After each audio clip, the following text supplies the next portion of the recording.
Hello everyone, today we are going to study a poem from the Behind class 9, A Legend of the Northland. A Legend of the Northland by Phoebe Cary. Yes, it is pronounced as Phoebe Cary. Well, first of all, as I discuss the vocabulary in all the chapters, so first of all we will discuss the vocabulary. Legend simply means old traditional story according to this poem. Away means far away. Here it is repeated to emphasize the word, put emphasis. Northland, a place located in the far north of Europe. Cannot sleep them through, meaning cannot sleep through the entire night. Harness means to tie. Reindeer, animal residing in the far north. Residing means living.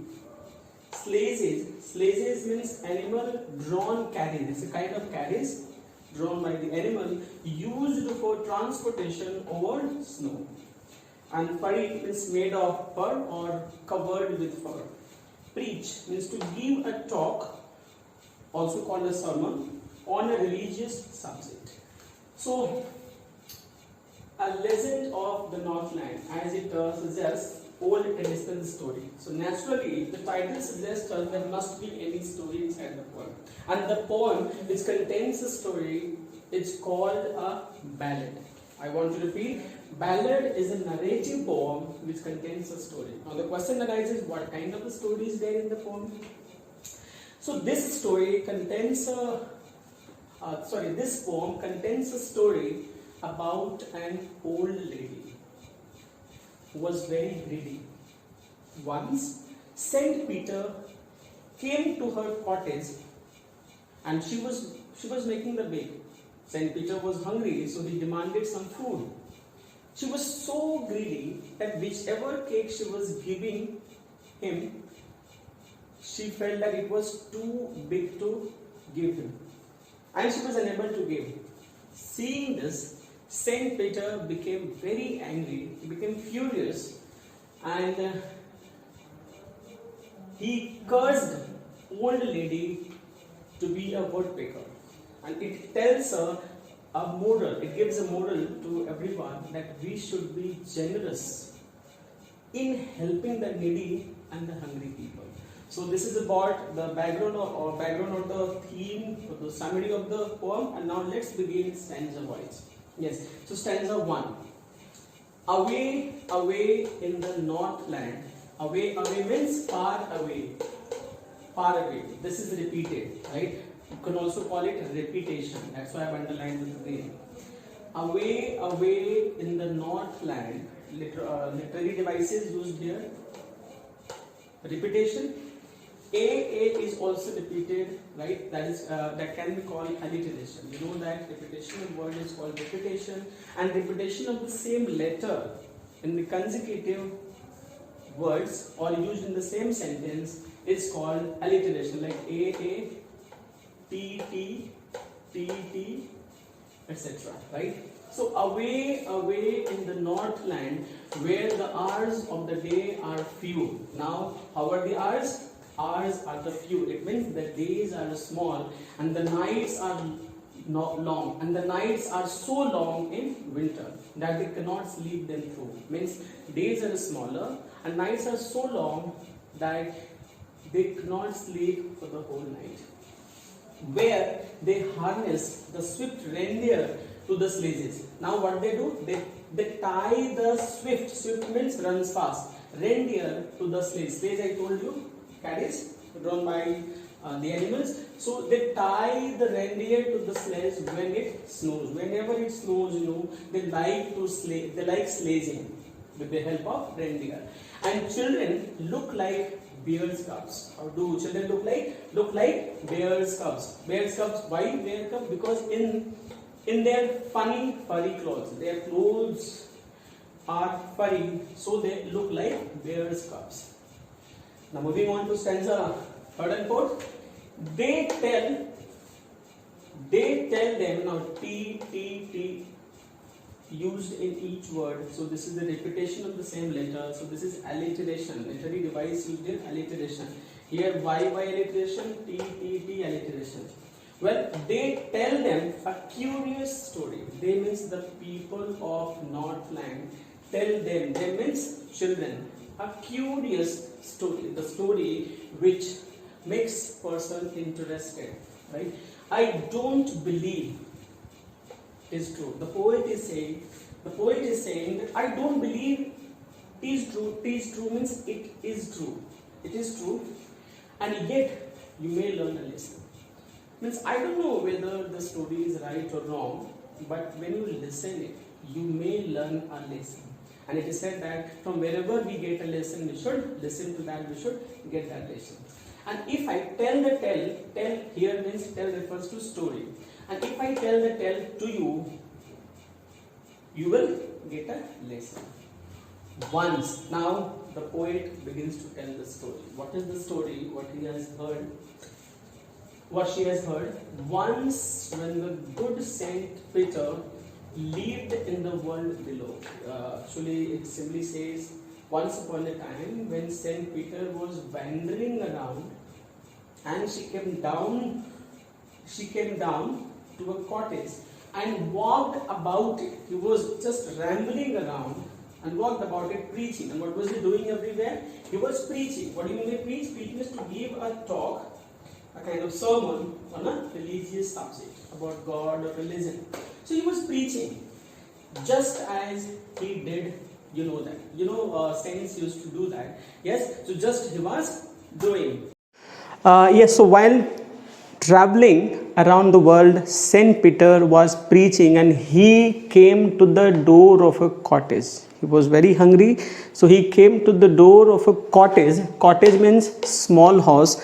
In traveling around the earth, while traveling he came there where a little woman was making cakes. A little woman, the same old lady was greedy, was making making cakes. And baking means cooking, and baking them on the hearth. Where was she baking? On the hearth. Hearth means fireplace. Yes, and whichever word is underlined, it simply shows that this is alliteration, because the repetition of the consonants letter, like T, T, W, W, T, T, F, F, H, H, that is, yes. And being faint with fasting. Since he was fasting, he was so hungry, so he was feeling like fainting. Faint simply means feeling like fainting, means feeling like he will become unconscious, right? He was feeling very weak. So for the day, he was almost done. The day was almost over. So he asked her, since he was keeping fasting and the day was also over, so he asked her means the lady, from her store of cakes. Store simply means what is already having, means she had already made the cakes. So he asked only one cake, to give him a single cake, right? So you understood, he came to the quarters of the lady and asked for the single cake. Why? Because he was very hungry and the day was also over. Now see, what will the lady do? So she made a very little cake. Since she was very greedy, so she did not give from the store what she had already. Rather, she made a very little one. But as it baking lay means was being baked. As it was being baked, it was being cooked. She looked at it and thought, it appeared too large to give away. Means it is very big for the saint. It should not be given, she felt. It simply shows that how greedy she was. Therefore, she needed another. She needed, as we need, the flour and then we make the chapati.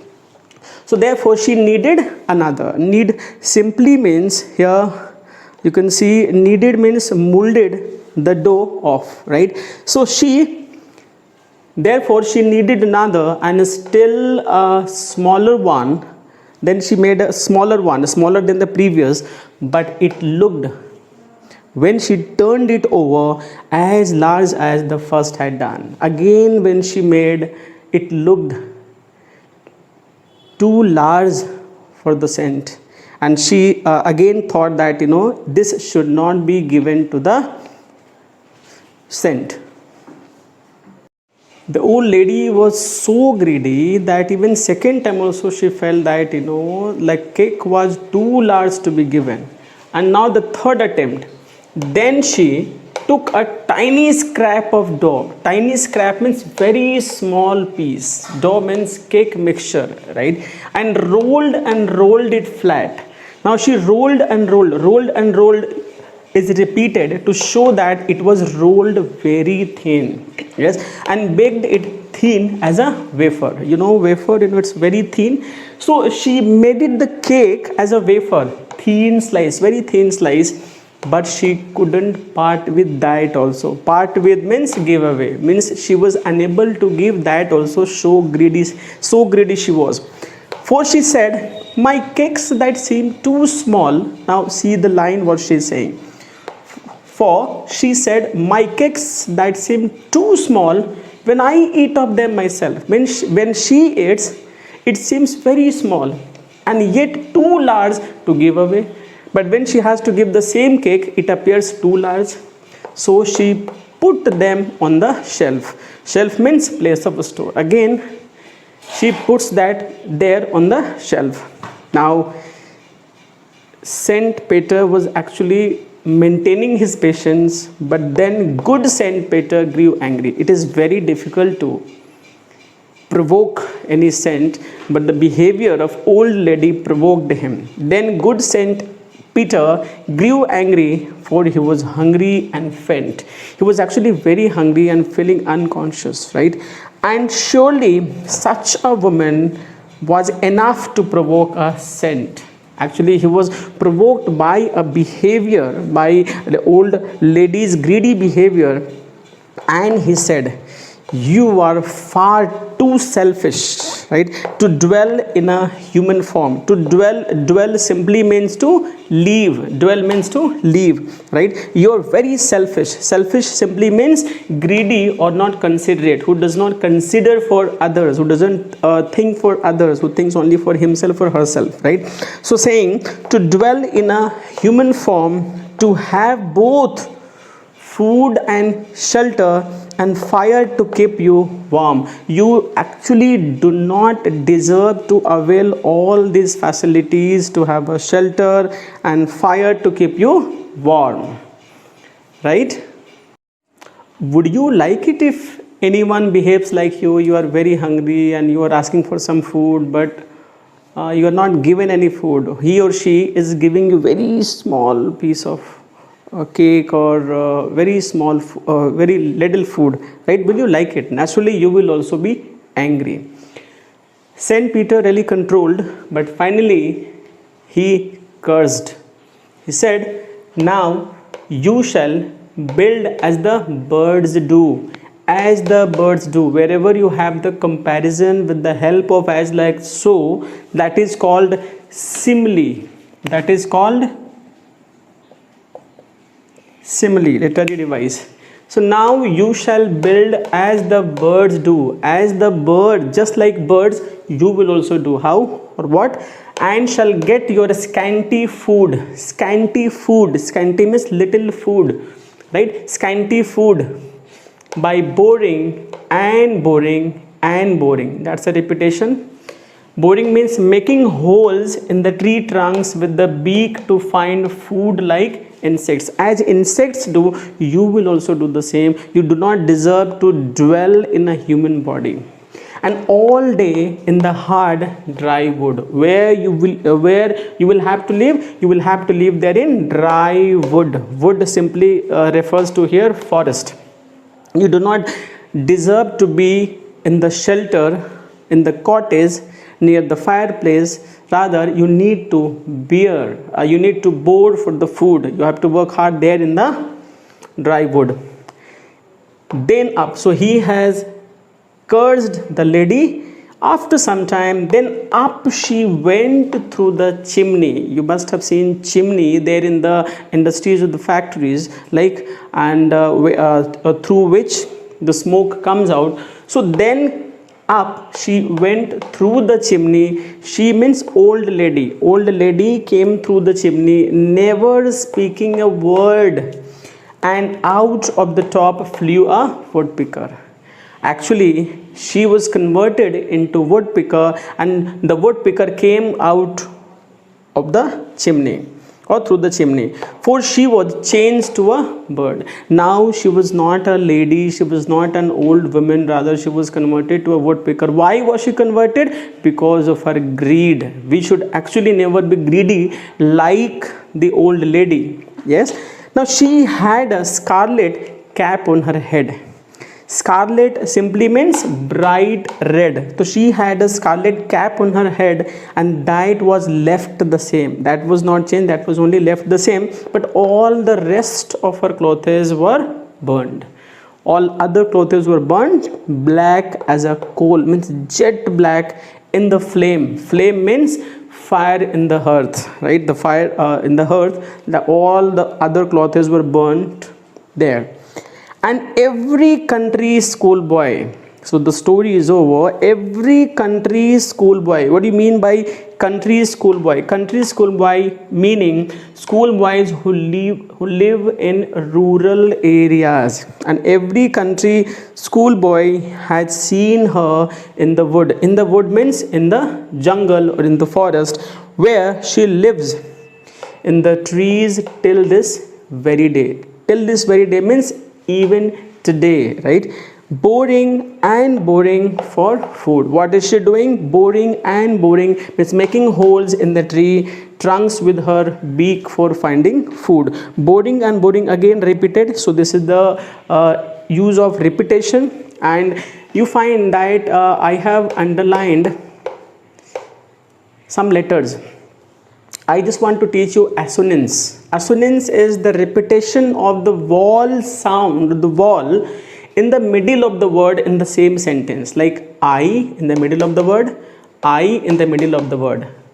O, I, A, E,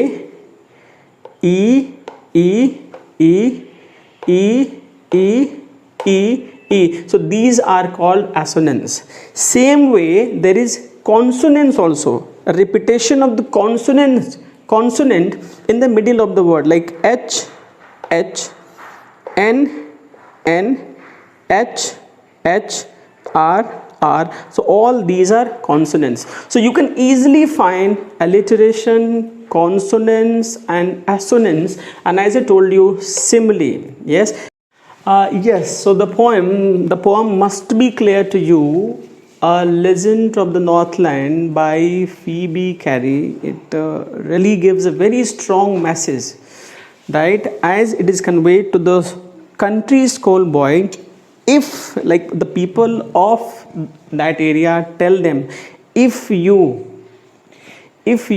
are greedy like the old woman, you will also have to suffer the same fate. Like we should also take the lesson in our life. Like we should always be helping to the people who are needy and who are hungry. It is said God helps those who help themselves, and God helps those people more who help others. Yes, so we should always be very generous, liberal to others. We should not be greedy and selfish like the old lady. Yes. Thank you so much. In case you have any doubt, you can approach me.